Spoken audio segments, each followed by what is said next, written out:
You know, it is something that happens every day. Police officers performing traffic stops. But sometimes those stops end up making headlines with the officers accused of racial profiling. WMAR2 News' Eddie Kadam was at an event earlier tonight in Hartford County by the group Together We Will that showed people and police how to stay safe. A black man's guide to surviving a routine traffic stop. It was created out of what attorney Charles Fuller called a need. Black and brown men in the U.S. are stopped by the police in disproportionate numbers.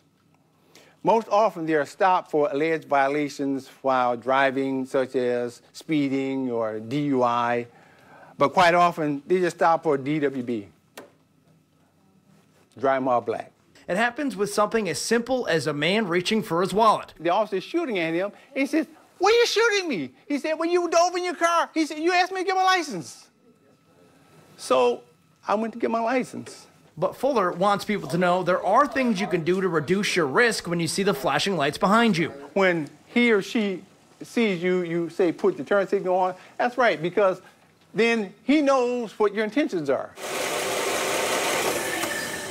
The officer knows that, well, listen, he turned his car off, so he knows that you're not going to try and pull off as soon as he gets out of his car. He sees both of your hands on the steering wheel, so now he knows that, well, okay, I see both of his hands, so he doesn't have a gun down. There's nothing on the seat here that he's going to try and shoot me with or a knife to stab me with. You turn the interior lights on, all right? And that's true. If you turn the interior lights on, now that as he's approaching your vehicle, he can see in the back seat, okay, there's nobody in the back seat here that I have to worry about. Now the officer is up at your window. Make sure you wait for him to ask you for your license and registration. When he does that, let him know what you're doing. If you have to reach in your glove compartment, make sure you tell him. And then if you're asked to get out of your car, first of all, roll your window up. Once you've got the window all the way up, get out of the car, close your door, and make sure you lock your door. We should be able to trust in the people around us, but we can't always. And so we do have to be careful sometimes, and sometimes we might have to change the way that we talk or the way that we move, the way that we speak. Hoping that if anybody in the crowd is pulled over, they too get home safely. It just keeps young people informed because they don't learn this stuff in schools.